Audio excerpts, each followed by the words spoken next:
আজকে একটা বিজয়ের দিবস, পৃথিবীর ইতিহাসে মুসলমানদের একটা বিজয়ের দিবস।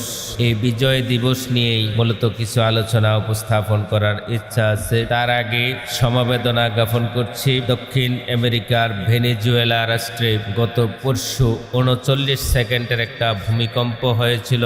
ওই ভূমিকম্পে প্রায় লক্ষাধিক মানুষের মৃত্যুর খবর পাওয়া গিয়েছে। যারা মৃত্যুবরণ করেছেন তাদের মধ্যে যারা ঈমান নিয়ে দুনিয়া থেকে গিয়েছেন, আল্লাহ যেন তাদেরকে ক্ষমা করে দেন। আর যারা ঈমান নিয়ে মৃত্যুবরণ করতে পারেন নাই, তাদের পরিবার বর্গকেও যেন আল্লাহ তাআলা ধৈর্য ধারণ করার তৌফিক দান করে। একই সাথে ভেনেজুয়েলাবাসীর যে এত বড় ধ্বংসযজ্ঞ হলো, এখান থেকে শিক্ষা নিয়ে যাতে সামনের দিকে গজব আসার মতো কোনো পরিবেশ তৈরি না হয়, আল্লাহ তাআলা তাদেরকে সঠিক বুঝ দান করুক, আমিন। সম্মানিত দিনী ভাইয়েরা, আমি পবিত্র কুরআনুল কারীম থেকে সূরা ইব্রাহিমের 5 নম্বর আয়াতে কারিমা আপনাদের সামনে তুলে ধরেছি। আল্লাহ তাআলা বলছেন, ওয়ালাকাদ আরসালনা মূসা, আমি মূসাকে প্রেরণ করেছি বিআয়াতিনা, নিদর্শনাবলী সহ, আন আখরিজ কওমাকা মিনাজ যুলুমাতি ইলান নূর, এজন্য প্রেরণ করেছি যাতে করে লোকদেরকে অন্ধকার থেকে আলোর দিকে নিয়ে আসতে পারে, বর্বরতা থেকে বিনয়ের দিকে নিয়ে আসতে পারে, জুলুম করা থেকে জুলুম না করা ব্যক্তিত্বে পরিণত হতে পারে, এবং ওয়াযাক্কিরহুম বিআইয়ামিল্লাহ, আর আমি এজন্য নবী প্রেরণ করেছি যাতে করে আল্লাহর দিবসসমূহ, আল্লাহর দিনসমূহকে স্মরণ করিয়ে দিতে পারে, লোকদেরকে জানিয়ে দিতে পারে, সতর্ক করতে পারে। ইন্না ফি যালিকা লাআয়াতিল লিকুল্লি সাব্বারিন শাকুর, নিশ্চয় এতে প্রত্যেক ধৈর্যশীল কৃতজ্ঞদের জন্য রয়েছে শিক্ষণীয় বিষয়। সম্মানিত দিনী ভাইয়েরা, আল্লাহ তাআলা বলছেন, আমি রাসূল প্রেরণ করেছি এই জন্য যে যেন রাসূল লোকদেরকে হেদায়েতের রাস্তা দেখাতে পারে, আলোর রাস্তা দেখাতে পারে, মানুষকে সঠিক পথ নির্দেশনা দিতে পারে, সিরাতুল মুস্তাকিমের রাস্তা দেখাতে পারে। এবং আল্লাহ তাআলার কিছু অতীতের শিক্ষণীয় বিষয় আল্লাহ তাআলা কোরআনে তুলে ধরেছেন, অনেকগুলো আয়াত তুলে ধরেছেন। এই আয়াতগুলো মানুষকে স্মরণ করিয়ে যেন তাদেরকে সতর্ক করতে পারে। আসলে কোরআনের আয়াতগুলো আল্লাহ তাআলা যে দিলেন, এগুলোর মধ্যে অনেকগুলো নিদর্শন আল্লাহ তাআলা তুলে ধরেছেন। পৃথিবীতে আল্লাহ তাআলা যে নিদর্শনগুলো রেখেছেন, ওই নিদর্শনগুলো মূলত আয়াত। তাহলে পৃথিবীর এই ছন্দপতন, মানুষের জীবনের যে ছন্দপতন, এটাও মূলত আয়াত। এগুলো থেকে অনেক কিছু শিক্ষণীয় আছে। মানুষকে আল্লাহ তাআলা শিক্ষা দেওয়ার জন্য কোরআনে অনেকগুলো ইতিহাস তুলে ধরেছেন। এই ইতিহাসগুলোর মধ্যে আশুরা একটি অন্যতম। আল্লাহ তাআলা বলছেন সূরা ইউসুফের 111 নম্বর আয়াত, লাকাদ কানা ফি কসাসিহিম ইবরাতুল লিউলিল আলবাব মা কানা হাদিসান ইফতারা, লাকাদ কানা ফি কসাসিহিম ইবরাতুল লিউলিল আলবাব, আমি তাদের কাহিনীর মধ্যে বুদ্ধিমানদের জন্য শিক্ষণীয় বিষয় রেখেছি। মা কানা হাদিসাই ইফতারা, এই যে কাহিনীগুলো, এগুলো কোনো মন গড়া বানোয়াট কোনো কাহিনী নয়। এই কাহিনীগুলো নবী সাল্লাল্লাহু আলাইহি ওয়াসাল্লাম নিজ থেকে বানানো কোনো কাহিনী বলেন নাই। এই কাহিনীগুলো আল্লাহ তাআলা লাউহে মাহফুজ থেকে প্রেরণ করেছেন। সুতরাং এই কাহিনীর মধ্যে কোনো কল্পনা প্রসূত কোনো কিছুই নেই। দুনিয়াতে আমরা অনেকেই অনেক উপন্যাস পড়ি, অনেক গল্পের বই পড়ি। এই উপন্যাসগুলো, গল্পের বইগুলো যিনি লেখক, তিনি একটা কল্পনার পাখার উপর ভর করে তিনি লিখেছিলেন, অনুমানের উপর ভিত্তি করে তিনি লিখেছিলেন। এগুলো থেকে আমরা অনেক সময় আত্মতৃপ্তি নিতে চেষ্টা করি, মনকে প্রফুল্ল করতে চাই। আসলে আল্লাহ তাআলা কোরআনের মধ্যে যে গল্প কাহিনীগুলো তুলে ধরেছেন, এগুলোর মধ্যে কোনো কল্পনার সম্ভাবনা নেই। সরাসরি আল্লাহ তাআলা অথেন্টিক ঘটনাগুলো তুলে ধরেছেন। আর আল্লাহ যেহেতু তুলে ধরেছেন, এখানে কোনো সন্দেহ নাই। আল্লাহ তাআলা পবিত্র কোরআনে মূসা আলাইহিস সালামের ঘটনা তুলে ধরেছেন 22 জায়গায়। আবার মূসা আলাইহিস সালামের নামটা উল্লেখ করেছেন 130 জায়গায়। তার মানে হলো মূসা আলাইহিস সালামের ঘটনা, মূসা আলাইহিস সালামের নাম এত বেশি পরিমাণে আল্লাহ তাআলা কোরআনে উচ্চারিত করেছেন। আল্লাহ বোঝাতে চাইলেন এই ঘটনার মধ্যে উম্মতে মুহাম্মাদের জন্য অধিক পরিমাণে শিক্ষণীয় বিষয় রয়েছে। যদি তারা এই ঘটনাগুলোর মধ্য থেকে শিক্ষা নেয় তাহলে আশা করা যায় তারা হেদায়েত প্রাপ্ত হয়ে যাবে। আর যদি তারা শিক্ষা না নিতে পারে তাদের মতো হতভাগা আর কেহ নাই। সম্মানিত দিনী ভাইয়েরা, এই যে আশুরার অনেকগুলো শিক্ষণীয় দিক আছে। আমি আমার নোটে 17টি শিক্ষণীয় দিক আমি তুলে ধরেছি, যতটুকু সম্ভব ইনশাআল্লাহ আলোচনা করব। 1 নাম্বার শিক্ষণীয় দিক হলো জুলুম করা হারাম, তাই কোনো আল্লাহর গোলাম জুলুম করতে পারে। জুলুমের যত ধরন আছে, যত প্রকরণ আছে, জুলুমের যত ক্রাইটেরিয়া আছে, যত রূপ আছে, সকল রূপ থেকেই আল্লাহর গোলামরা বিরত থাকতেই হবে। হাদিসে কুদসিতে আল্লাহ বলছেন, ইয়া ইবাদি ইন্নী হারামতুজ যুলমা আলা নাফসি। ইয়া ইবাদি, ও হিউম্যান বিং, ও মানব সভ্যতা, হে আমার বান্দারা, তোমাদেরকে বলছি ইন্নী হারামতুজ যুলমা আলা নাফসি, আমার উপর আমি জুলুমকে হারাম করেছি। আমি আমার উপর জুলুমকে হারাম করেছি। ওয়াজআলতুহু বাইনাকুম মুহাররামা, তোমাদের উপরও তা আমি হারাম করেছি। ফালা তাজলামু, সুতরাং তোমরা কেউ কাহার উপর কোনোভাবেই জুলুম করিও না। এমন কোনো আচরণ করিও না যে আচরণের দ্বারা অন্যের ন্যূনতম ক্ষতি হবে।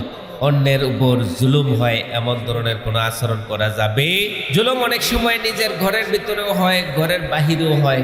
ঘরের ভিতরে জুলুমটা বাবা সন্তানদের উপর জুলুম করে, মা বাবা সন্তানদের উপর জুলুম করে, আবার সন্তানেরাও পিতামাতার উপর জুলুম করে। স্বামী স্ত্রীর প্রতি জুলুম করে, স্ত্রী স্বামীর প্রতি জুলুম করে, এমন ঘটনা অ্যাভেলেবল আছে। ভাইয়ে ভাইয়ের প্রতি জুলুম করেছে, এমন ঘটনাও আছে। ঘরের ভিতরে জুলুমগুলো এরকম হয়। আমার আচরণে কোনোভাবে যেন আমার পরিবারের কোনো সদস্যের উপর জুলুম না হয়, সেই জায়গাগুলো আমাদেরকে পূর্ণাঙ্গ সতর্ক থাকা লাগবে। আবার ঘরের বাহিরে বিভিন্নভাবে জুলুম হয়। আমরা অপরের সম্পদ কেড়ে নেওয়ার মাধ্যমে জুলুম করি, অপরের ফসল কেড়ে নেওয়ার মাধ্যমে জুলুম করি, অপরকে গালি দেওয়ার মাধ্যমে জুলুম করি। আবার রাষ্ট্রীয় ক্ষমতায় গিয়ে বিরোধী দলের উপর হাজারো রকমের জুলুম আমরা করি। আল্লাহ তাআলা বলছেন সূরা কসাসের 4 নম্বর আয়াত, ইন্না ফিরআউনা আলা ফিল আরদ, ফেরাউন তার দেশে অদ্ভুতপূর্ণ আচরণ করেছিল। ফেরাউন তার দেশে সন্ত্রাসী আচরণ করেছিল। ফেরাউন তার দেশে যত রকমের অন্যায় অনাচার আছে, এই অন্যায় অনাচারগুলো চালিয়েছিল। সে তার বিরোধী দলের লোকদেরকে বিভিন্ন দলে দলে বিভক্ত করে দিয়েছিল। তাদের একটা দলকে সবচাইতে দুর্বল করে রাখত। সে তার দলকে সবল করার স্বার্থে বিরোধী দল যারা ছিল তাদেরকে বিভিন্নভাবে দুর্বল করে রাখত। ইউযাব্বিহু আবনাআহুম, পুত্র সন্তানদেরকে জবাই করে ফেলত। ওয়াইয়াস্তাহয়ী নিসাআহুম, নারীদেরকে জীবিত রাখত। ইন্নাহু কানা মিনাল মুফসিদিন, নিশ্চয়ই ফেরাউন ছিল বড় সন্ত্রাসী। কে বলছে? আল্লাহ বলছে যে নিশ্চয়ই ফেরাউন ছিল বড়ই সন্ত্রাসী। পৃথিবীর ইতিহাসে এত বড় সন্ত্রাসী দ্বিতীয় আর কেহ হয়েছে কিনা সন্দেহ আছে। বিশ্বযুদ্ধ হয়েছে, বিভিন্ন বিশ্বযুদ্ধ হয়েছে, বিভিন্ন দেশে দেশে যুদ্ধ হয়। যুদ্ধেরও কিছু নীতি আছে। ওই নীতিগুলোর মধ্যে এত বড় নিকৃষ্ট নীতি কোনোটার মধ্যে ঘটেনি। মূসা আলাইহিস সালামের প্রতি ফেরাউনের খুব আছে। মূসা আলাইহিস সালামের সাথে তার বোঝাপড়া দরকার, বোঝাপড়া করুক। কিন্তু মূসা নামক কোনো ব্যক্তি যেন দুনিয়াতে না আসতে পারে, যার কারণে পুরো রাজ্যের মধ্যে যত শিশু সন্তান জন্মগ্রহণ করবে ওই শিশুদের মধ্যে ছেলে শিশু যারা সবগুলোকে জবাই করে ফেলা, এর চাইতে বর্বর, এর চাইতে বড় সন্ত্রাসী আচরণ আর কিছু হতে। ফেরাউন এই কাজটা করেছিল শুধুমাত্র একটাই টার্গেট, তার ক্ষমতার শেয়ার যেন মূসা কেড়ে নিতে। শুধু ক্ষমতাকে টিকিয়ে রাখার জন্য ফেরাউন এত জুলুম করেছিল, সীমাহীন জুলুম করেছিল। ঠিক একইভাবে আমাদের বর্তমান রাষ্ট্র ব্যবস্থাগুলোর মধ্যেও ক্ষমতা অনেক কিছু নির্ভর করছে। শুধু ক্ষমতার জন্য বিরোধী দলের লোকদেরকে ফাঁসি দেওয়ার ঘটনা কি ঘটে নাই? শুধু ক্ষমতার জন্য বিরোধী নেতৃবৃন্দকে জেলখানায় বন্দি করে রাখার ঘটনা কি অ্যাভেলেবল ঘটে নাই? অ্যাভেলেবল ঘটছে। শুধু ক্ষমতা, শুধু ক্ষমতা, ক্ষমতার অপব্যবহার চলছে বিভিন্নভাবে। আজকের দিনে একটা নিউজ গতকালকে যেটা দেখলাম, এই গ্রেনেড হামলা মামলার আসামিদের মধ্যে সরকার দলীয় ছিল 8 জন এবং একজন আলেম তাদের সাথে ছিল। ওই আসামিদের 8 জন আসামি বেকসুর খালাস পেয়েছে। সরকারের বিভিন্ন মন্ত্রী অথবা ওই পর্যায়ের ব্যক্তিত্ব, তারা সবাই খালাস পেল। একই মামলায় একজন আলেম ফাঁসির দড়ির জন্য ঘোষিত হলো, তাকে ফাঁসির জন্য ঘোষণা দেওয়া হলো, ফাঁসির রায় দেওয়া হলো, বাকিদেরকে বেকসুর খালাস করা হলো। আচ্ছা, গ্রেনেড হামলার ঘটনা কি একজনের দ্বারা ঘটেছে? এই ঘটনাটা ঘটেছে নিশ্চয়ই 2-4 জন লোকের সঙ্গী সাথী আছে। ফাঁসি হলে 2-4-5 জনের হবে, একজন আলেমের কেন হবে? বাকিরা কেন বেকসুর খালাস হবে? এখানেও লক্ষণ বোঝা যায় ক্ষমতার অপব্যবহার হচ্ছে। এটাও ফেরাউনি আচরণের একটা অংশ।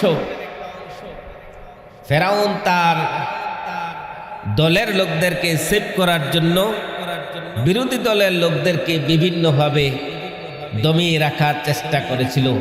ইয়াস্তাদিফু তাইফাতাম মিনহুম, তাদের একটা দলকে দুর্বল করে রেখেছে বিভিন্নভাবে। আপনি দেখেন, বাংলাদেশের মধ্যে সবচেয়ে সেরা একটা ব্যাংক, সেটার নাম হলো ইসলামী ব্যাংক। এই ইসলামী ব্যাংক কোনো রাষ্ট্রীয় অনুদানের দ্বারা হয় নাই। ইসলামী ব্যাংক প্রতিষ্ঠিত হয়েছে আমার দেশের তৌহিদি জনতার নিজস্ব ঘামে কামাই করা টাকা দিয়ে। এই ব্যাংক প্রতিষ্ঠিত হয়েছে, এমনভাবে প্রতিষ্ঠিত হয়েছে বাংলাদেশের মধ্যে টপ লিস্ট, সবার উপরে। মানুষ এই ব্যাংকের প্রতি যথেষ্ট পরিমাণ আস্থা রাখছে, বিশ্বাস রাখছে, সেই কারণে এই ব্যাংকে তারা যথেষ্ট পরিমাণ লেনদেন করছে। এই ব্যাংকে গত যে স্বৈরাচার সরকার ছিল, এই ব্যাংকে টার্গেট করে এই ব্যাংক থেকে হাজার হাজার কোটি টাকা আত্মসাৎ করেছে। একজনেই নাকি 83,000 কোটি টাকা আত্মসাৎ করেছে। ঠিক একইভাবে বর্তমান সরকারও এসে সেই ইসলামী ব্যাংকেই টার্গেট করে এই ব্যাংকের মধ্যে মূল পরিচালনা পর্ষদকে চেঞ্জ করে নিজের মন মতো পরিচালনা পর্ষদ বসাতে চেয়েছিল, বসিয়েও ছিল, কিন্তু আল্লাহর রহমত সফল হয়নি। এই যে কাজটা, এটাও একটা ফেরাউনি আচরণের অন্তর্ভুক্ত। সারা বাংলাদেশে হসপিটালগুলোতে বিভিন্নভাবে রোগী মারা যায়।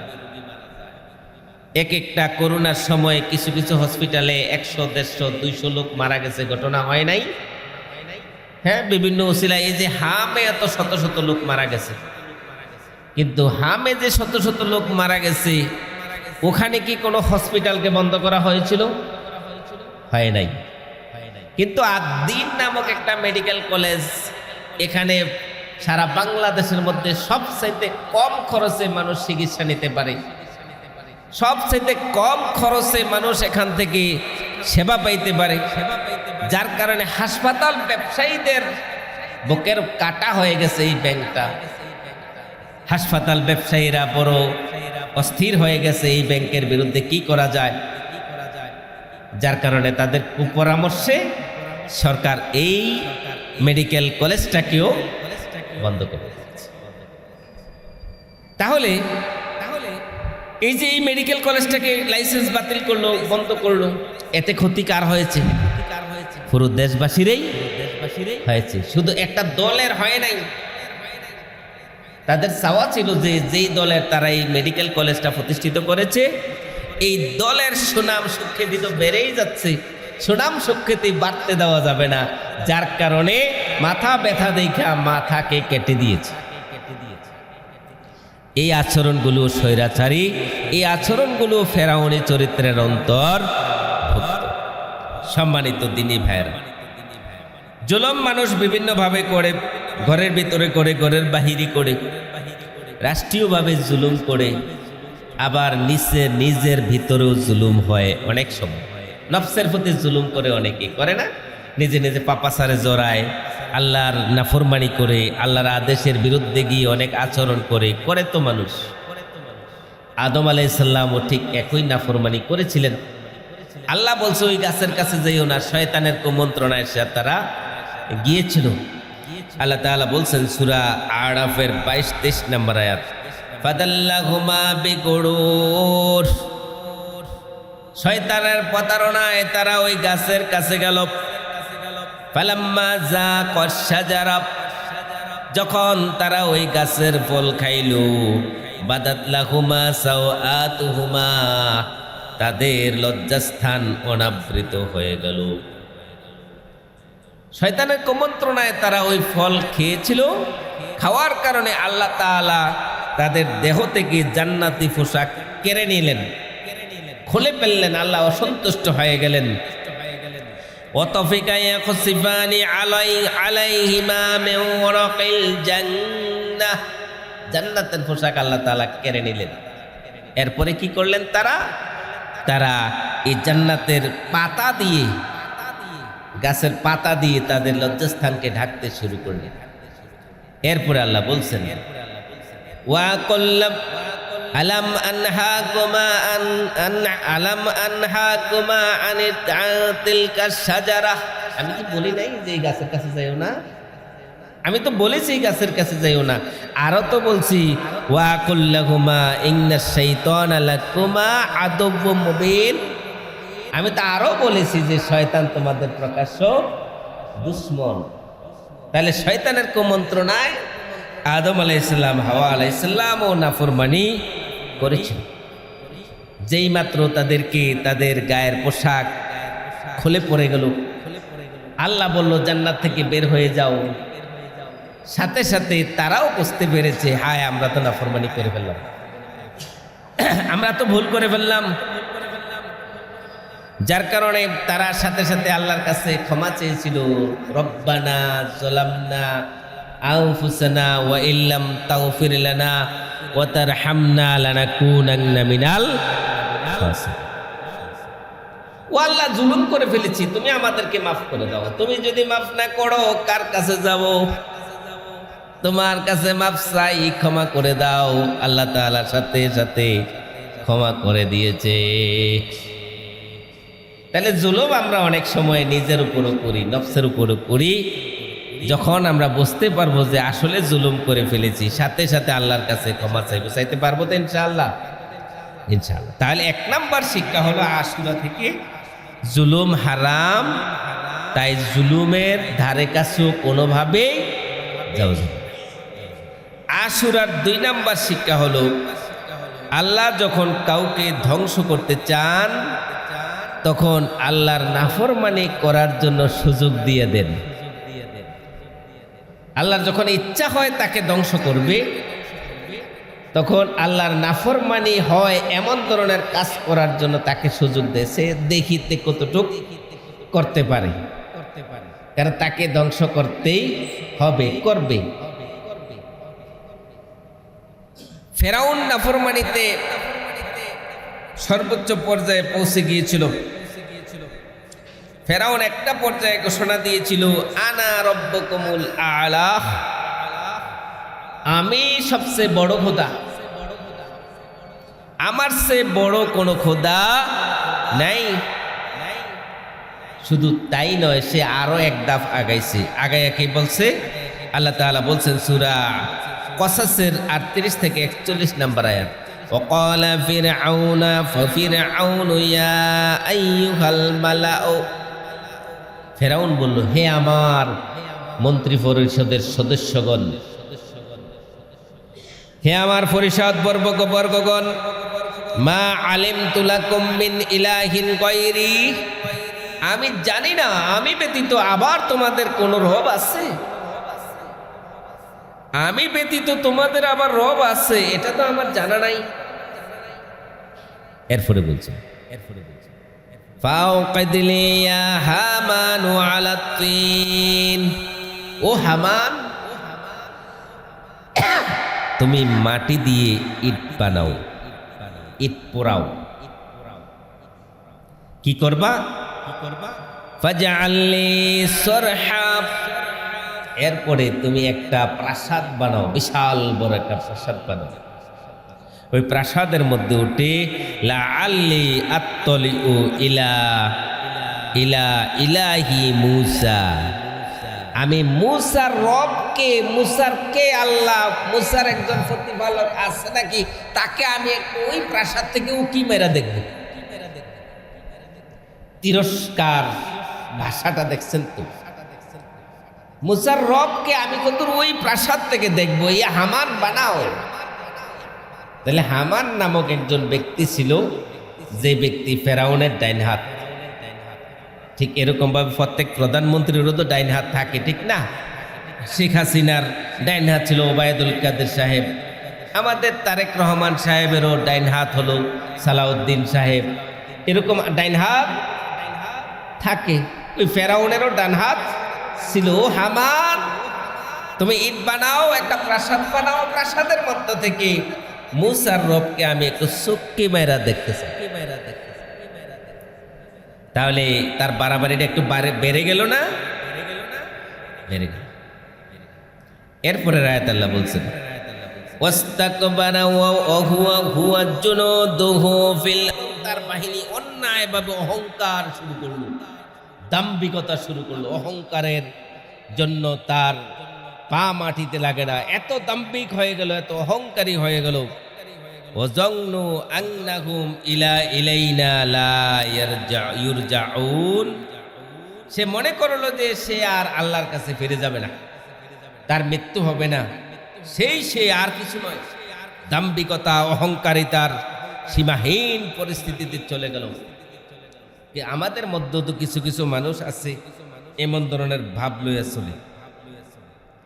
এমপি সাহেবরে যদি কোনোভাবে পায়, একটা সেলফি তুইলা ফেসবুকে দেয়, দিয়া বুঝায় যে আমার এমপি সাহেবের সাথে ভালো সম্পর্ক আছে, তোরা আমার চিন্না রাখিস, আমার সাথে আচরণ করতে একটু ভাইবা চিন্তা আচরণ করিস, আমার কিন্তু ডাইন হাত এমপি সাহেব। আমাদের এলাকায় একজন লোক এখনো তা জীবিত আছে, আল্লাহ তাআলা তাকে হেদায়েত দান করুক এবং সুস্থ করে দেখ।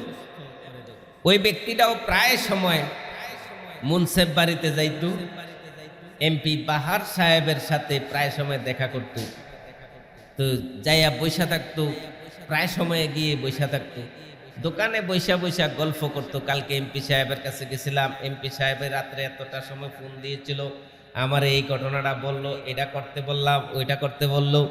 এই ধরনের গল্প কাহিনী দোকানে দোকানে ঘুরে ঘুরে বলতো।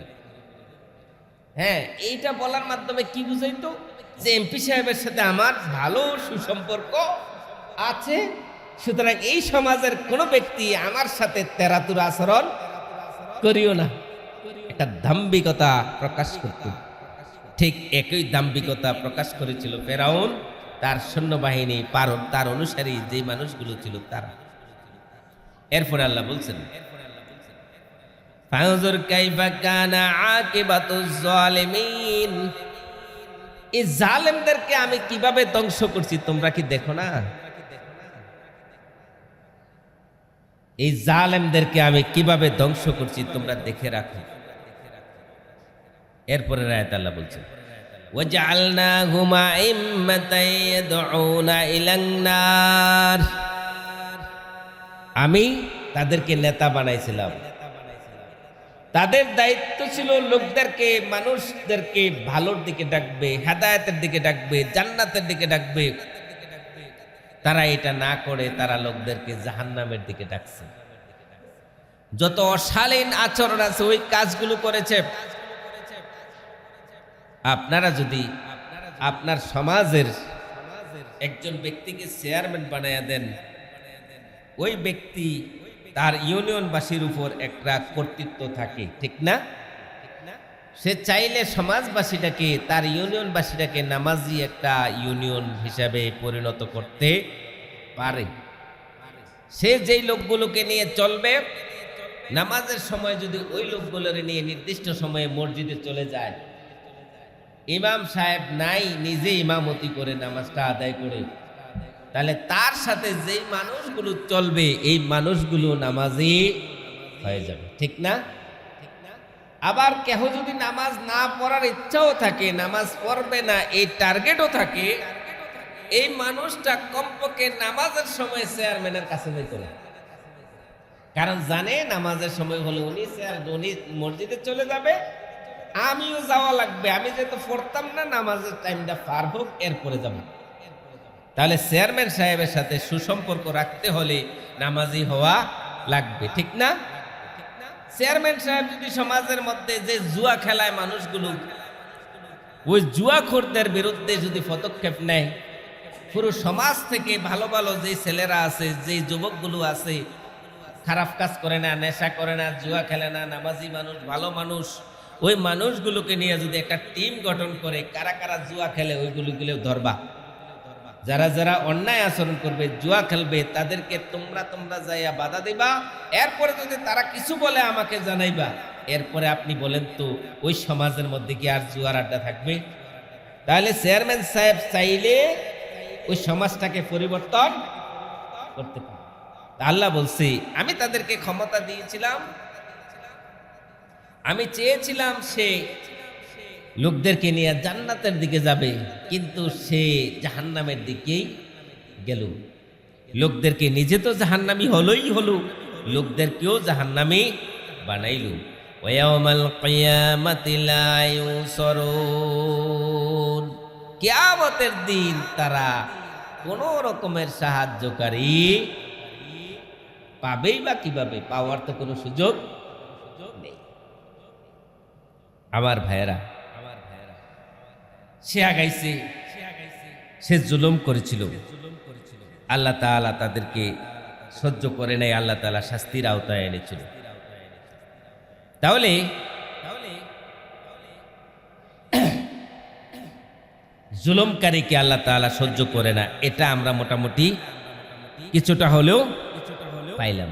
আরো আছে অনেক, আমি আর বাড়ছি না।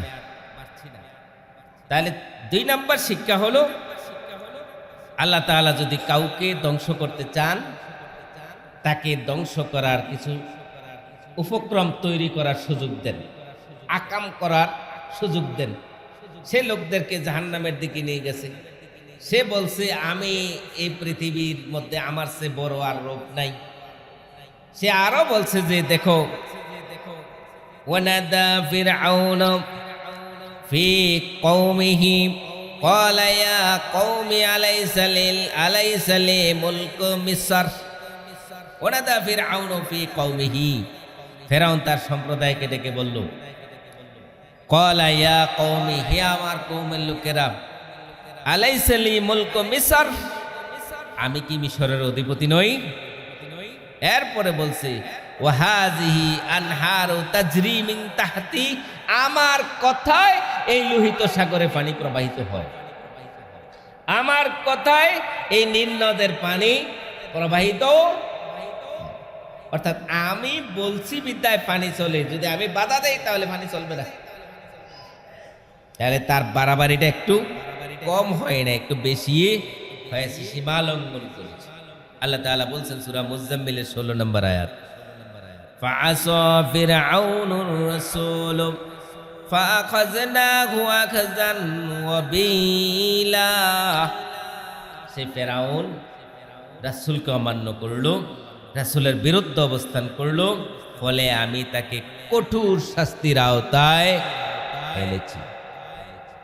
তাহলে জুলুম যে ব্যক্তি করবে তাকে আল্লাহ ধ্বংস করবে, আর যে ব্যক্তিকে ধ্বংস করতে চায় এই ব্যক্তিকে ধ্বংস করার কিছু উপক্রম তৈরি করার সুযোগ দিয়ে দেয়, দেখিতে কতটুকু বাড়াবাড়ি করতে পারে। 3 নাম্বার, যারা জালিম হবে তাদের ধ্বংস অনিবার্য, তারা ধ্বংস হবেই হবে। আল্লাহ তাআলা বলছেন সূরা কসাসের 40 নম্বর আয়াত, ফাআখাযনাহু ওয়া জুনুদাহু ফানাবাযনাহুম ফিল ইয়াম, আমি তাকে এবং তার বাহিনীকে পাকড়াও করলাম, তাকে এবং তার বাহিনীকে পাকড়াও করলাম। ফানাবাযনাহুম ফিল ইয়াম, সমুদ্রের মধ্যে নিক্ষেপ করলাম। ফানজুর কাইফা কানা আকিবাতুজ জালিমিন, এই জালেমদেরকে কিভাবে ধ্বংস করেছি তোমরা কি দেখো না? আচ্ছা, এবার আপনাদেরকে আমি 2-3টা প্রশ্ন করি, যদি মনোযোগ দিয়ে শুনে থাকেন বুঝবেন, উত্তর দেওয়া লাগবে, আওয়াজ দিন। ফেরাউনকে আল্লাহ যখন পানিতে ডুবাইয়া মারছে তখন কি ফেরাউন ঘুমন্ত ছিল না সজাগ ছিল? সজাগ ছিল। 2 নাম্বার প্রশ্ন, পদত্যাগ করে আসছিল নাকি ক্ষমতায় ছিল? ক্ষমতায় ছিল। 3 নাম্বার প্রশ্ন, একা ছিল না আর কি তার সাথে সৈন্যবাহিনী সহ ছিল? এর মানে হলো আল্লাহ যদি ধ্বংস করতে চায় তাহলে ঘুমন্ত নয় সজাগ রাইখাই ধ্বংস করতে পারে। আল্লাহ যদি ধ্বংস করতে চায় পদত্যাগ কইরা নয় ক্ষমতা রাইখাই ধ্বংস করতে পারে। আল্লাহ যদি ধ্বংস করতে চায় একা নয় তার দল বল সহ সবাইকে নিয়েই ধ্বংস করতে। তাহলে ক্ষমতায় আসি এর জন্য তাকাব্বুরি দেখানোর কোনো সুযোগ নাই। আল্লাহ যখন ধরবে তখন কিন্তু ফলানোর সুযোগটাও পাওয়া যাবে না। আল্লাহ ধরেছে, দুপুরে রান্না করা খাবারটাও তো খাইতে পারে না, দিল্লি গিয়া ফলাইতে হয়েছে, ঠিক না? এটার জন্য কি ফেরাউনের কাছে যাওয়া লাগবে শিক্ষা নিতে? এটা তো আমার দেশেই শিক্ষা আছে।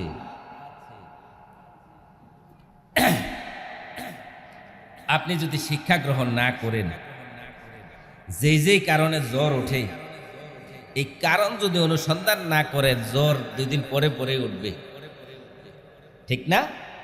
জ্বর উঠছে, ট্যাবলেট খাইছেন, জ্বর ভালো হয়ে গেছে, কিন্তু পরে আবার যদি জ্বর ওঠার মতো উপক্রম আপনি তৈরি করে দেন, বৃষ্টিতে ভিজলে অনেকের জ্বর ওঠে না? তা আপনি যদি আবার বৃষ্টিতে ভিজেন, স্বাভাবিকভাবে জ্বর ওঠার সম্ভাবনা আছে, ঠিক না? পানিতে বেশি বিচরণ করলে ঠান্ডা ধরবে, এটা আপনি জানেন।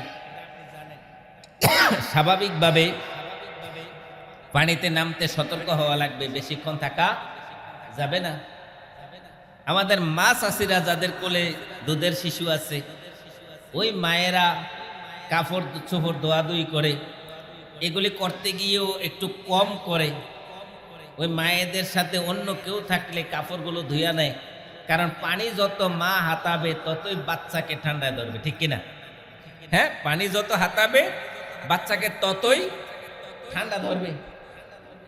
মা যদি গোসল একদিন না করে থাকতে পারে, না করার চেষ্টা করবে, কারণ ঠান্ডা ধরলে এটা মহিলাকে আক্রমণ করার আগে বাচ্চাকে করবে, যার কারণে মা যথেষ্ট পরিমাণ সচেতন, ঠিক কিনা?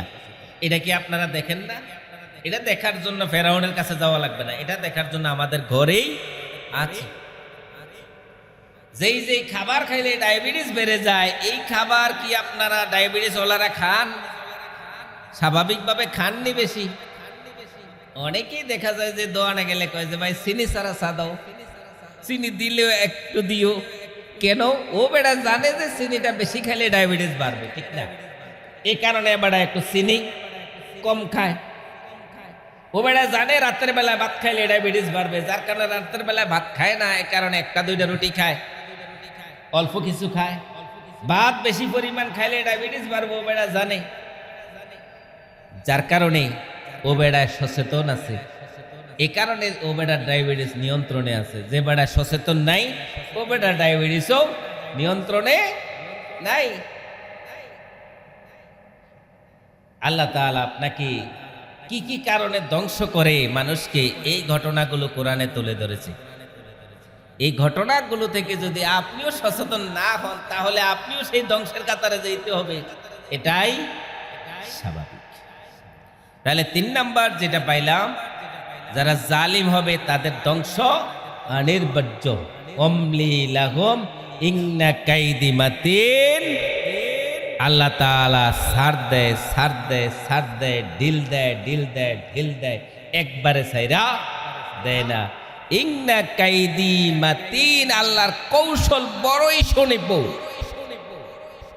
এত সুন্দর কৌশলী আর দুনিয়াতে কেউ নাই। আমরা এটা অনুধাবন করতে পারি না, আমাদের আকলে কাজ করে না আর কি। আল্লাহ বলছে আল্লাহর চেয়ে সেরা কৌশলী আর নাই। 4 নাম্বার, হতাশ হওয়া যাবে না।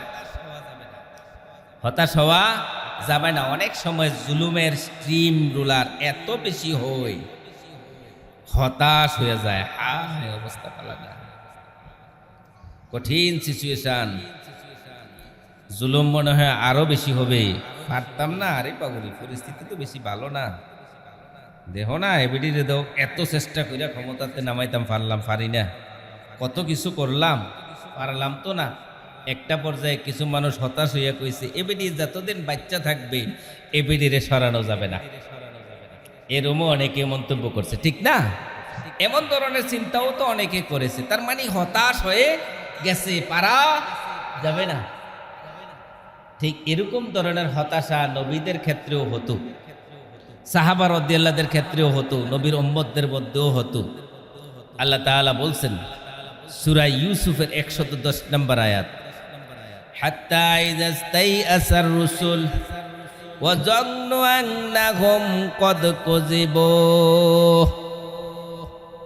যখন রাসূলগণ হতাশ হয়ে যেতেন, তারা ভাবতেন আল্লাহ যেই পরিস্থিতিতে আল্লাহ সাহায্য করার কথা, লক্ষণে কয় না জানি আল্লাহ সাহায্যটা আসবে না, না জানি আল্লাহ সাহায্য না করেন, এরকম হতাশ হয়ে যেত। এরপরে আল্লাহ বলছেন কত খুঁজিব, না জানি আল্লাহর এই কথা মিথ্যা হয়ে যায়, না জানি সাহায্য না আসে।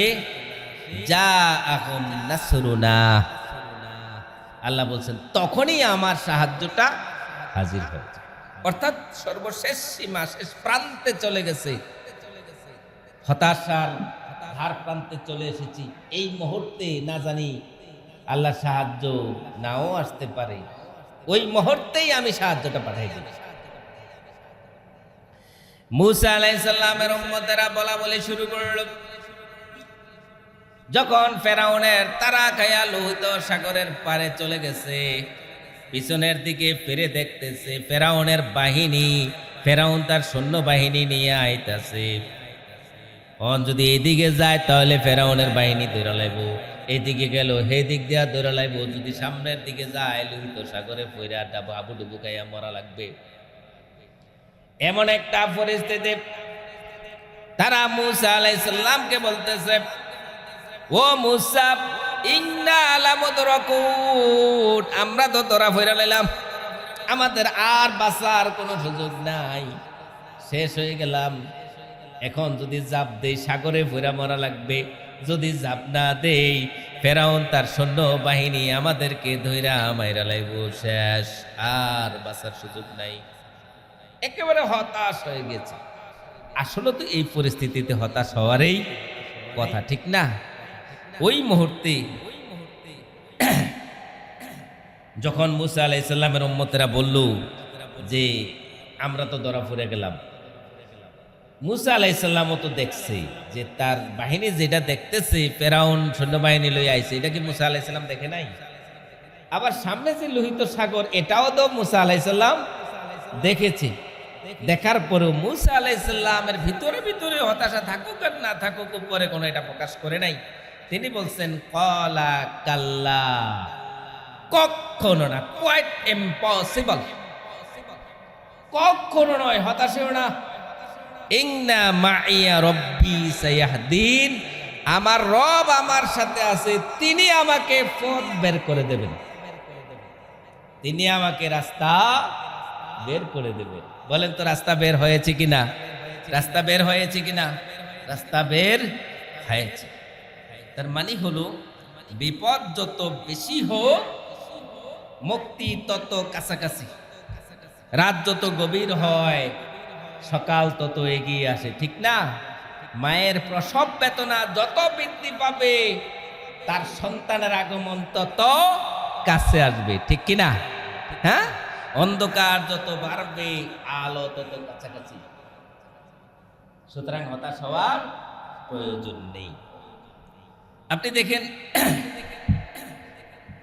যখন ইসরায়েল আমেরিকা দুই দেশ মিলে ইরানের উপর হামলা করেছিল, ইরান একা, তাহার পাশে আর কোনো দেশ তাকে সাপোর্ট দিচ্ছে না, ভীত হয়ে গেল, আতঙ্কিত হয়ে গেছে।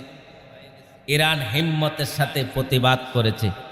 শুধু প্রতিবাদ করে নাই, চোখে চোখ রেখেই তারা যুদ্ধ চালিয়েছিল।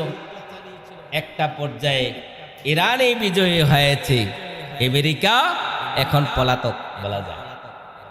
উসিলা খুঁজছে কিভাবে ইরান থেকে যুদ্ধবিরতি করে আসা যায়। এখন তো একটা চুক্তি তো সই করছে, তোমাদের সাথে আর যুদ্ধ করার প্রয়োজন নেই। তাহলে হিম্মতের সাথে দাঁড়িয়েছিল, তারা বিজয়ী হয়েছে।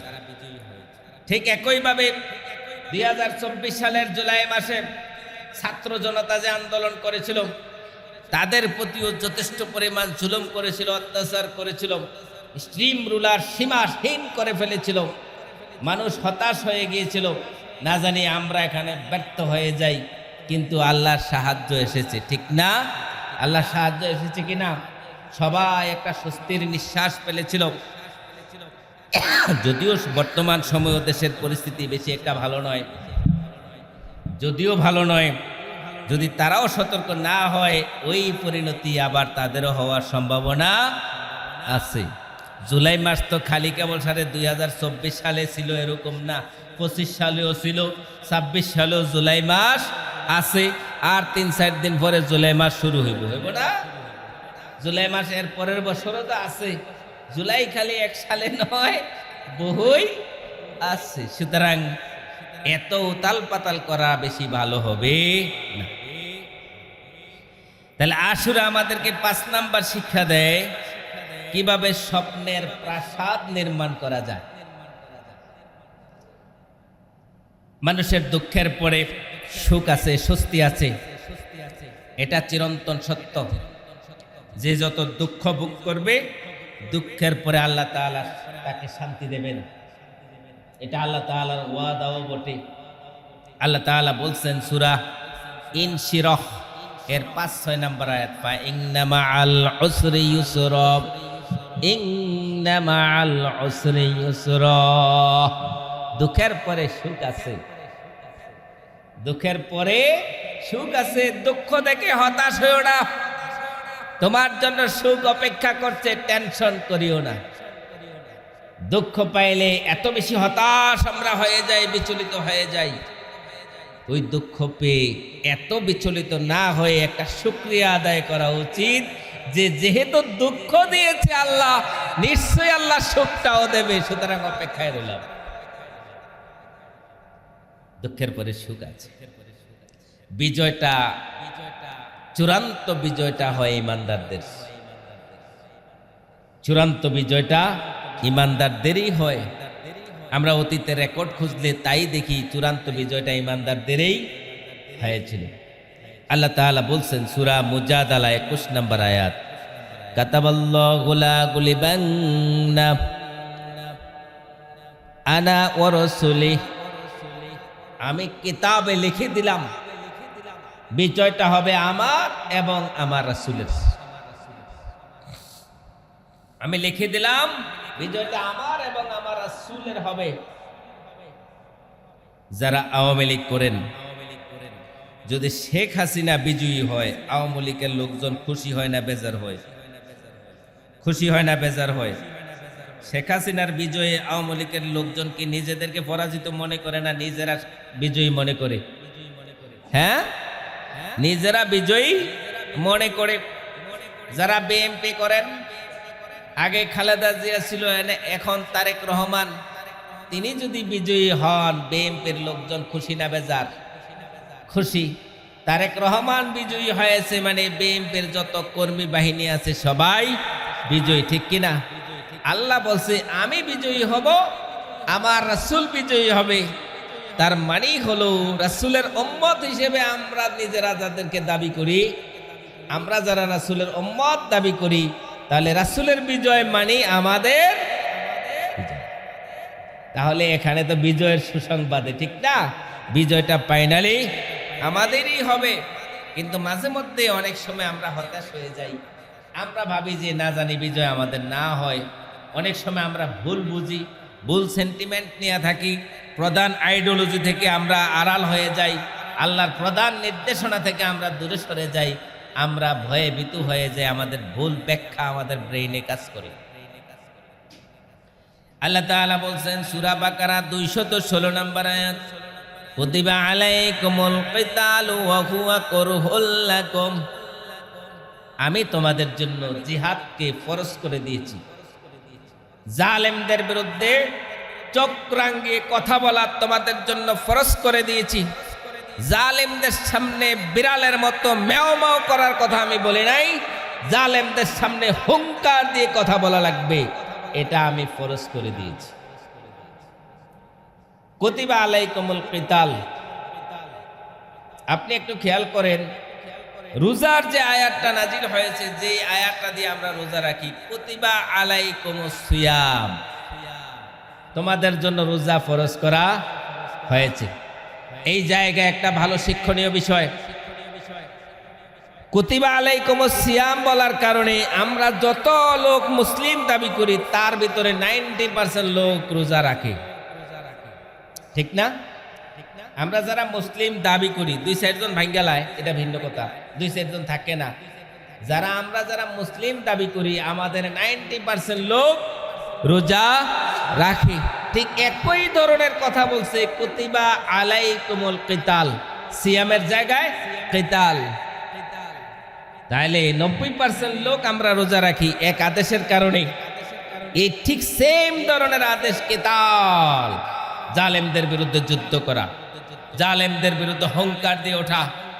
আমরা কত পার্সেন্ট লোক জালেমদের বিরুদ্ধে? কত পার্সেন্ট লোক জালেমদের বিরুদ্ধে কথা বলতে পারি?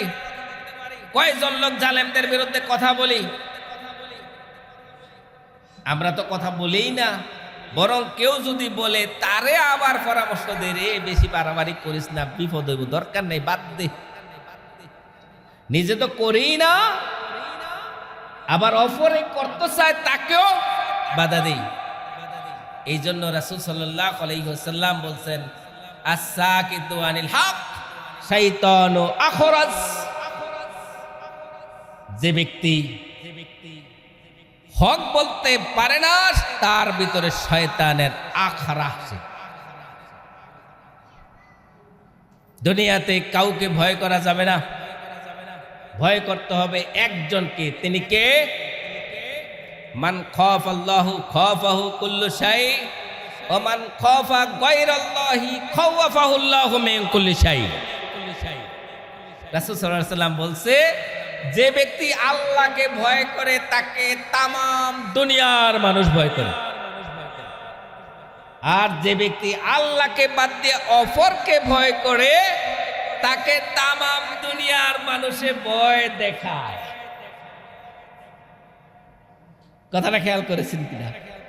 আপনি আল্লাহকে ভয় করেন, আল্লাহর নির্দেশের আলোকে আপনি চলেন, অন্যায়কারীদের বিরুদ্ধে হুঙ্কার দেন, তাহলে দেখবেন যে কেউ আপনাকে ভয় দেখায় যাইতো না, ডর হয়তো, আরে ওরে হাতের ইতার কই লাভ নাই। আর যখন আপনি ছোট্ট একটা এই হুমকি দমকিতে আপনি ভয় পেয়ে যান, চোখ টেরা কইরা চাইছে এটাতে আপনি ভয় পেয়ে যান, তাহলে যেই কোনো মানুষই আপনার ভয় দেয়, কারণ জানে আপনি ভয়ে ভীতু। ভয় পাওয়া যাবে না। আল্লাহ তাআলা বিজয়টা আমাদেরকে দেবে, এই বিজয় পাওয়ার জন্য অপেক্ষা করা লাগবে। ওয়াসা তাকরাহু শাইআ ওয়া হুয়া খায়রুল লাকুম অনেক কিছু আছে তোমরা নিজেরা ভালো মনে করো না, ওহুয়া খায়রুল লাকুম, এগুলোর মধ্যে আমি কল্যাণ রেখেছি। অনেক কিছু আছে যেটা তোমাদের কাছে পছন্দনীয় না, কিন্তু আমি এখানে কল্যাণ রেখেছি। ওয়াসা আও তুহিব্বু শাইআ ওয়া হুয়া শাররুল লাকুম, অনেক কিছু আছে তোমরা নিজেরা পছন্দ করো, কিন্তু ওইগুলোর মধ্যে কল্যাণ নাই, অকল্যাণ রয়েছে। সুতরাং আমি যা পছন্দ করি সেটার দিকে আগাও, এখানেই কল্যাণ আছে, এর বাহিরে কল্যাণ নাই। তাহলে আশুরা আমাদেরকে 5 নাম্বার শিক্ষা দেয় কিভাবে স্বপ্নের প্রাসাদ নির্মাণ করব, ধীর থাকব। 6 নাম্বার আশুরা আমাদেরকে শিক্ষা দেয় যারা আল্লাহর দিকে ডাকে ওই সকল লোকদেরকে বিভিন্নভাবে ব্যঙ্গ করা, তিরস্কার করা, এটা ফেরাউনদের আরেকটা চরিত্র। রাসূল সাল্লাল্লাহু আলাইহি ওয়াসাল্লামকে আবু জাহেলের লোকেরা পাগল বলে তিরস্কার করেছিল, জাদুকর বলে তিরস্কার করেছিল, বিভিন্নভাবে তিরস্কৃত করেছিল। যারা রাসূল সাল্লাল্লাহু আলাইহি ওয়াসাল্লামের প্রতি ঈমান আনয়ন করেছিল, এই মানুষগুলোকে রাস্তা দিয়ে গেতে তাদেরকে এভাবে একজন আরেকজনকে আঙ্গুল দিয়ে দেখাইতো, ওই চাও ওই চাও, এই আল্লাহর গোলাম যাইতাছে, আল্লাহর গোলাম যাইতেছে, চাও কত বড় ঈমানদার, এভাবে তিরস্কার করত। ফেরাউন মুসা আলাইহিস সালামকে তিরস্কার করা শুরু করলো।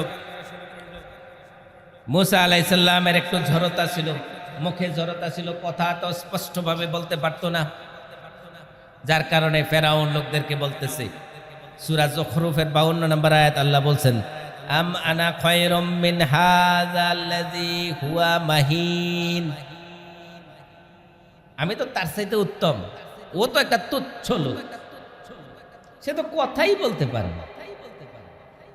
তাকে তিরস্কার শুরু করলো, তাচ্ছিল্য শুরু করলো। এই তাচ্ছিল্য করাটাও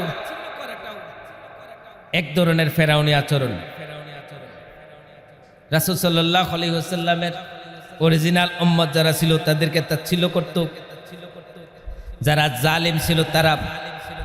আর বর্তমান সময়ের আমরা মুসলিম দাবিদার মানুষগুলো অনেক সময় আমরা ইমানদার আলেম ওলামাদেরকে বিভিন্নভাবে তাচ্ছিল্য করি, তুচ্ছ তাচ্ছিল্য করি, তাদের বিরুদ্ধে পিছনে পিছনে কত হাজার কথা বলি। এই চরিত্র কি আমাদের মধ্যে নাই? আছে না? আরে ওরা তো জালেম, তারা করেছে।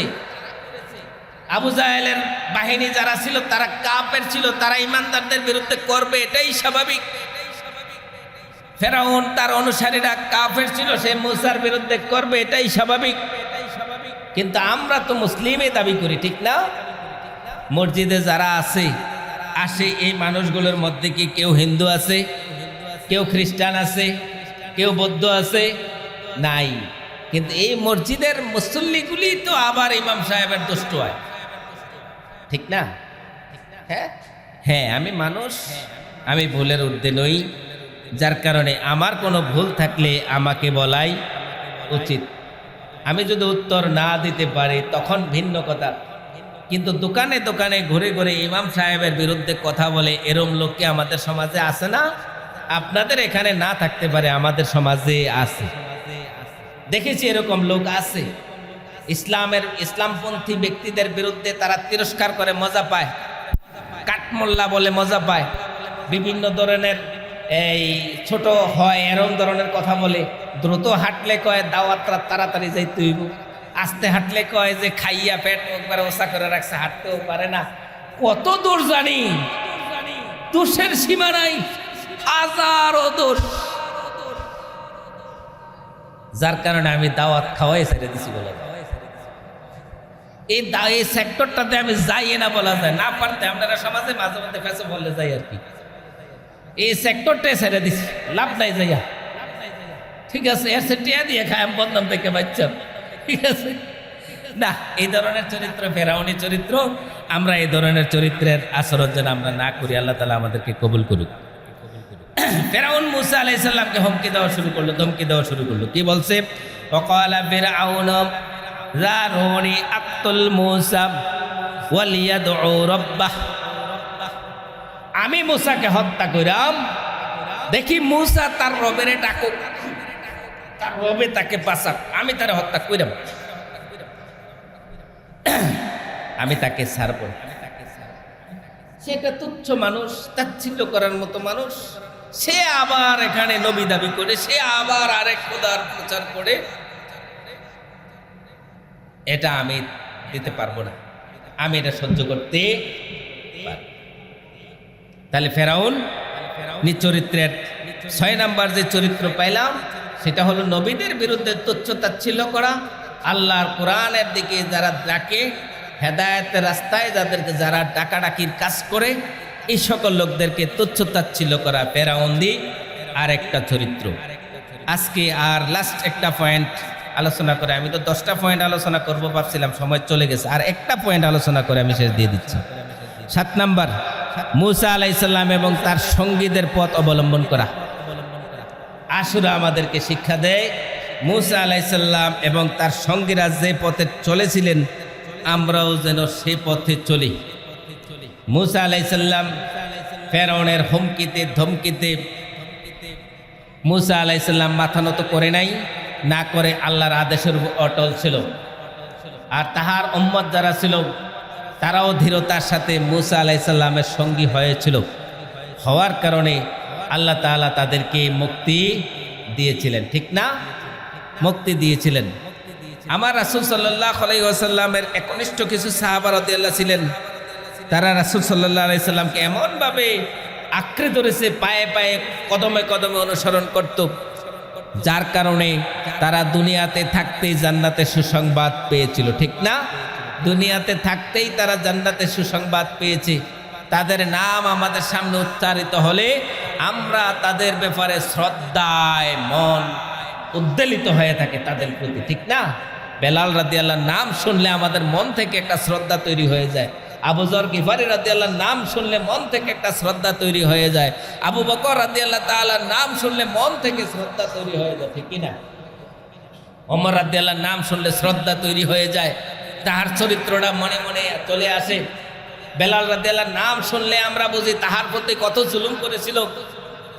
খাব্বাব রাদিয়াল্লাহর নাম শুনলে মনে করি হারে তাহার প্রতি কত জুলুম করেছিল।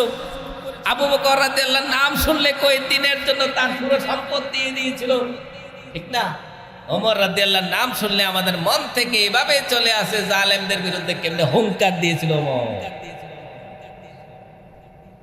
তাহলে তাহাদের পথটাই ছিল অরিজিনাল সঠিক পথ। ফেরাউন মূসা আলাইহিস সালামকে দমন করার জন্য পুরো রাজ্য থেকে যত জাদুকর আছে সব জাদুকরকে খবর দিয়েছিল। মূসা একটা লাড়ি সাফ হয়ে যায়, নিশ্চয় এটা একটা জাদু, সুতরাং বড় বড় জাদুকরদেরকে তিনি খবর দিয়েছিলেন, আনলেন, একটা মিটিং করলেন, সমাবেশের আয়োজন করলেন, মূসার সাথে বোঝাপড়া হবে। কিন্তু মূসা আলাইহিস সালাম যখন হাতের লাঠিটা ছেড়ে দিয়েছিল, সব জাদুর যত বস্তা সহ, জাদু তন্ত্র মন্ত্র যে বস্তা দিয়ে আছে এই বস্তা সহ খায়ালানে এবার মূসা আলাইহিস সালামের এই ফেরাউনের যত জাদুকররা ছিল তাদের বিবেকের ভিতরে একটা নাড়া খাইল, আসলে এটা জাদু শাস্ত্রের হিসাবের লগে তো এটা মিলে না। যারা ম্যাথমেটিক্সের টিচার, ম্যাথমেটিক্সের কি কি সূত্র আছে এটা তারা জানে, একবারে পাই পাই যদি মুখস্থ নাও থাকে সে থিমটা কমপক্ষে জানে। যারা ইংরেজি টিচার, ইংরেজির একটা বাক্য শুনলে বোঝে এটা কোন গ্রামাটিক্যাল টার্মে এটা ঘটেছে। একটা বাক্য শুনলেই বোঝে, কেহ যদি ইংরেজির একটা বাক্য উচ্চারণ করে, ইংলিশ শিক্ষক যারা, ওই মানের ব্যক্তি যারা, তারা বোঝে এখানে ভুল করছে না সঠিক করেছে। আমি একটা কলেজে টিচিং দিয়েছিলাম, একটা কলেজের বারান্দা দিয়ে যাচ্ছিলাম, একজন ইংলিশ টিচার পড়াচ্ছিল, পড়ানোর সময়ে তাহার কিছু জিনিস আমার নজরে পড়েছে জানালা দিয়ে যাওয়ার পথে।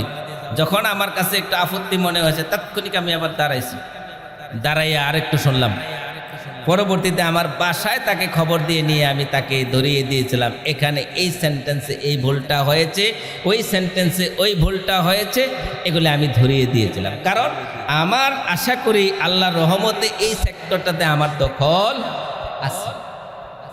যারা ডাক্তার তারা ডাক্তারি থিওরি জানে, জাদুকরও তো জাদুকরের থিওরি জানে। তারা চিন্তা করছে আমরা এই মিশরের মধ্যে সবচেয়ে বড় জাদুকর, আমাদের উপরে কোনো জাদুকর নাই, এটা আবার কি জাদু, আমাদের সব তন্ত্র মন্ত্র খাইয়ালেছে, কোনো জাদু তো এটা করতে পারে না। তার মানে তাদের বিবেক জাগ্রত হয়েছে, তারা ভেবেছে হ্যাঁ এটাই মুসাই সঠিক, মুসার এটা নিজের বানানো কিছু নয়, নিশ্চয়ই উপরওয়ালার ইশারা। এরপরে তারা কি করল? আল্লাহ তাআলা বলছে সূরা তোহা এর ৭১ নম্বর আয়াত, ক্বালা আমানতুম লাহু ক্বাবলা আযানা লাকুম। ওই জাদুকররা সবাই মূসা আলাইহিস সালামের প্রতি ঈমান আনয়ন করে ফেললেন। এবার ফেরাউন বলতেছে আমার অনুমতি ছাড়া তোমরা মূসার প্রতি ঈমান আনয়ন করে ফেললা, আমার থেকে অনুমতি নিয়েছো? জাদুকররা বলছে। ও মূসা ফেরাউন আরো বলতেছে ইন্নাহু লাকাবীরুকুম, আমি তো দেখতেছি মূসা দে তোমরার ওস্তাদ, মূসা তো তোমরার ওস্তাদ, আল্লাযী আল্লামাকুমুস সিহর, সে তো তোমাদেরকে জাদু শিখেছে মনে হয়, সে নাতি দেখি তোমরা তোমাদের ওস্তাদ হয়ে গেল, তোমরা তার কাছে সব আত্মসমর্পণ করে লাইলা, আমাকে জিজ্ঞেস করেছো? এরপরে বলতেছে ফালা উকাত্তিআন্না আইদিয়াকুম ওয়া আরজুলাকুম মিন খিলাফ, আমি পিছন দিক থেকে তোমাদের হাতগুলো কেটে ফেলবো, পাওগুলো কেটে ফেলবো, তোমাদেরকে হত্যা করব, মেরে ফেলবো। এই যে হুমকি দিয়েছিল, ধমকি দিয়েছিল, অনেক বড় কাহিনী, আমি তুলে ধরতে পারতেছি না, কিন্তু ওই মুহূর্তে এই জাদুকররা ফেরাউনের অনুসরণ করে নাই। তারা বলছে যে আমরা সত্য পেয়ে গেছি, আমাদের সামনে সত্য উদ্ঘাটন হয়ে গেছে, সুতরাং আমরা আর এখানে পিছপা হব না, তোমাকে পাত্তাও দেব না। পরের আয়াতে কাহিনীটা আছে। তার মানে হলো যখন সত্য সামনে চলে আসে তখন মিথ্যা পরাভূত হয়, সত্য বিবেক দিয়ে যখন ধরতে পারবেন তখন অন্যায়কারীদেরকে আপনি আর পাত্তা দেবেন না, এটাই স্বাভাবিক। সম্মানিত মুসল্লিয়ান ইকরাম, আমার এখানে 17টা আমি শিক্ষা নোট করেছিলাম, কিন্তু আসলে সময় কিভাবে চলে যায় শেষ তো করতে পারলাম না। 7টা শিক্ষা আলোচনা করলাম। এই শিক্ষাগুলো যদি আমরা নিজেদের বিবেকে লালন করি, আমার মনে হয় আমি কমপক্ষে জালিম হওয়ার সম্ভাবনা নাই, কমপক্ষে নিজেকে জালিম হওয়া থেকে বাঁচাইতে পারবো। যখন নিজেকে জালিম হওয়া থেকে বাঁচাইতে পারবো তখনই আমার বিবেক তখন কাজ করবে, কোনো জালিমকে আমি সাপোর্ট করব না, কোনো জালিমের পক্ষে থাকবো না। আল্লাহ তাআলা আমাদেরকে সঠিক বুঝদান করুক, আমিন। ওয়া আখির দাওয়ানা আনিল হামদুলিল্লাহি রাব্বিল আলামিন।